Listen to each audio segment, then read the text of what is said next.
Tanya for the 19th of Sivan is in Perek Vav, chapter 6 of Shara Yichud Ve'emunah, and it's on page 306 in the English Tanya. About 5 lines from the top. The Alter Rebbe pointed out in yesterday's Shir the difference between the creation and the relationship between God and the world versus the relationship between the body and the soul.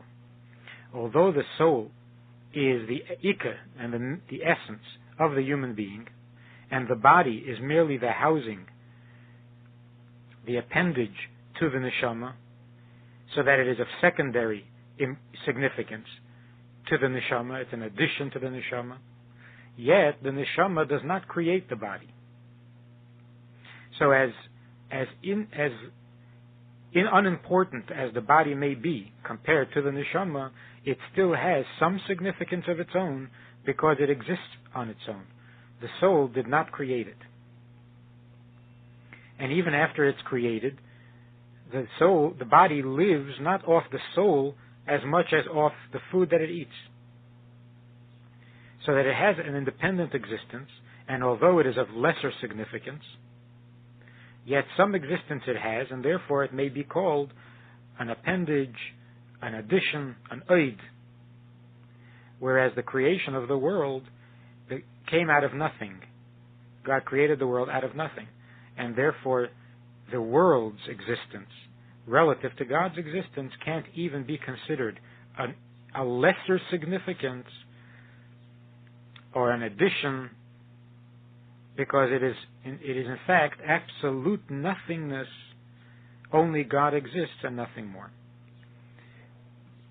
This is what Alter Rebbe said earlier, that if God were to remove the words and the letters with which He creates the world, if He were to remove them from the world, then the world would go back to being absolute nothing, ayin ve'efes mamish, just as it was before creation. Because when a human being undoes his creation, he shatters the vessel, he destroys, tears up the painting or whatever else that he created, then he's merely changing the form. He can't destroy the substance. He's changing it from a useful form to a broken form to a useless form. But something still exists. If he burns it, there's ashes and so on. Whereas when God were to destroy the world, God forbid, there'd be nothing left. There'd be absolute nothing. That's in terms of the material. Furthermore, even in terms of the conceptual existence, that such a thing exists in concept, that there's such a thing as a table, a chair, a tree, up and down, big and small, all of these things, even in its conceptual form, would stop existing if God stopped creating the world. Because it's not as if the idea existed. The idea, the picture, the image, the concept of the table existed, but nobody had ever created one before. And then God came along and created this table. Table meaning something that you put things on. But the whole concept of table, not just the existence of it, but the concept of it, did not exist until God said, "Let there be a table." So it's not that there were certain blueprints or plans, architect's drawings, but no building, and then God came and created the building. The plan itself, the concept itself, is also created. So that if God stops saying, "Let there be a heaven," then not only wouldn't there be an actual heaven, there wouldn't even be a conceptual heaven. And furthermore, the fact that it was once, if God were to stop creating the world had existed for a certain amount of time, 5,749 years, and if it stops now, then it will stop existing in fact, it will stop existing even in concept, but it will have existed in time. There was a time when it did exist. But the truth is that if God stops creating, then time stops existing also. So there is no past and there is no time. So that it wouldn't even exist as something that once was. It wouldn't even exist as a memory. That's how non-existent the world is and was and therefore remains.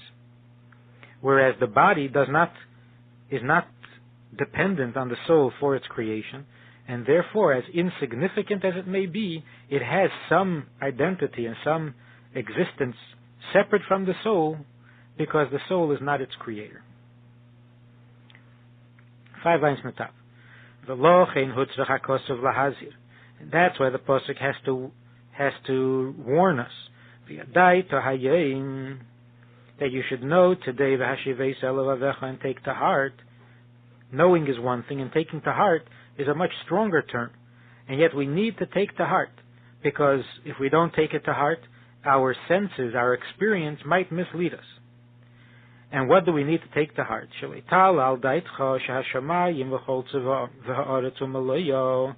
should not occur to you that heaven and earth and all that is in them are a separate entity. But HaKadosh Baruch Hu memale kol ha'olam, and God fills this entity ki hislapshus haneshama beguf, like a neshama clothes itself in a body.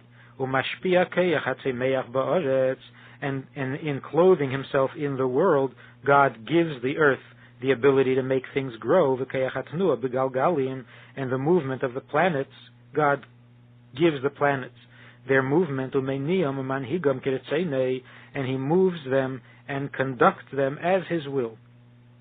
Just as the soul moves the body and conducts the affairs of the body as he chooses, as the soul chooses.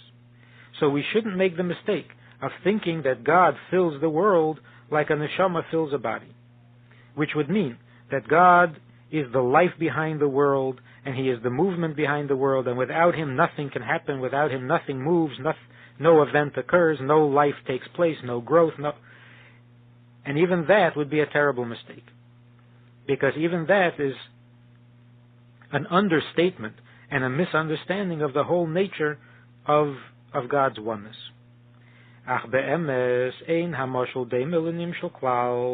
The comparison of God creating with the neshama giving life to the body is not correct at all. They're not similar. Because the body and the soul are really separate from each other, not only in their physical existence, but also b'shasham, even in their origin and their roots. Because the existence of the body does not come, the essence of that is not rooted min nishmase in the neshama, ela mitipes of the ime. The essence of the body comes from the body of the father and mother.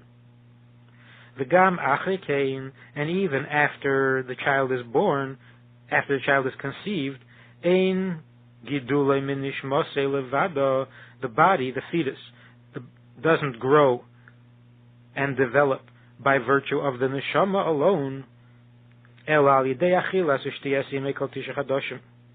but it is nurtured and it grows from the food that the mother eats and drinks during the 9 months of pregnancy. The achakach, and even after birth, it is not only the neshama that gives life to the body, but also through the child's own eating and drinking. Whereas with the heaven and the earth, the very essence of the heaven and earth, even conceptually, was created out of a total nothingness, not even a concept.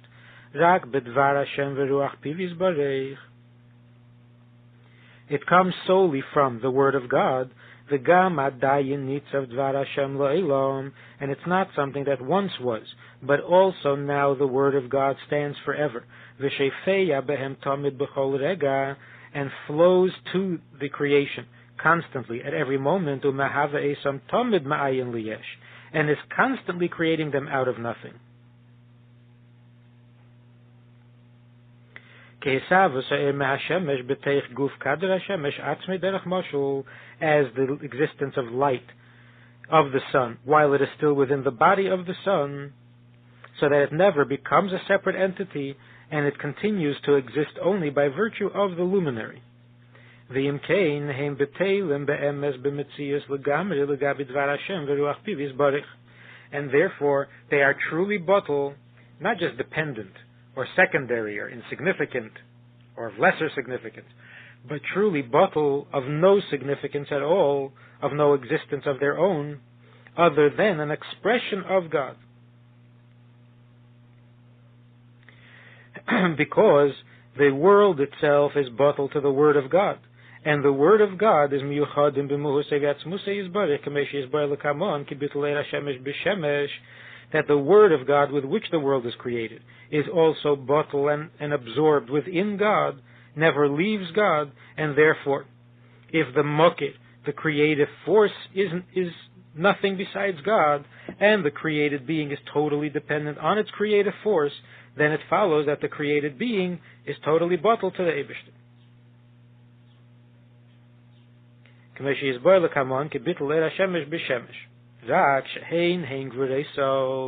However, this is the power, the gvura of the Eibishter,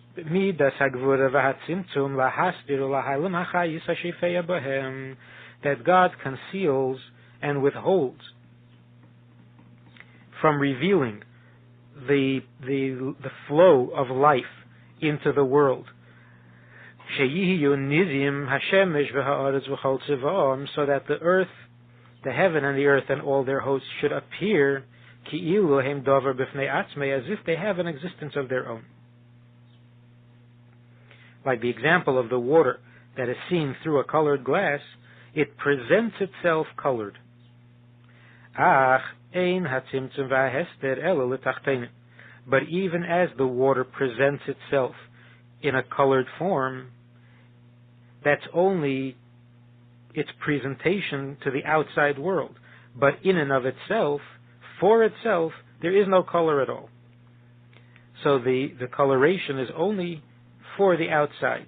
And in the same way, this coloration, this tzimtzum, that exists on creation is only for the observer.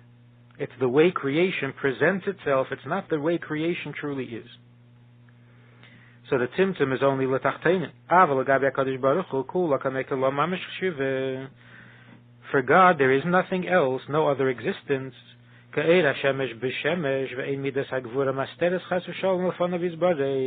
And this attribute of gvura does not conceal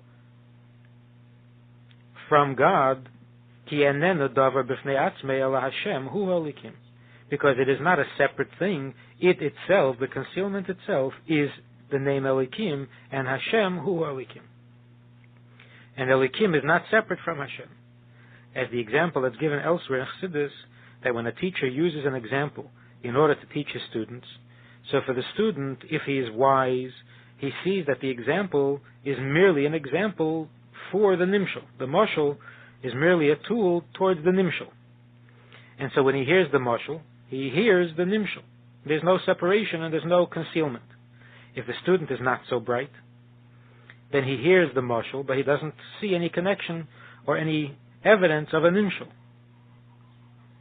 Whereas the teacher, for the teacher, it isn't possible.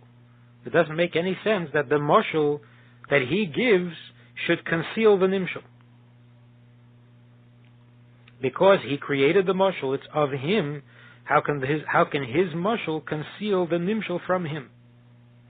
And in the same way, since Shem Elikim is God, Midas HaGvura is the Eibishter himself, how can his Midas HaGvura conceal from him?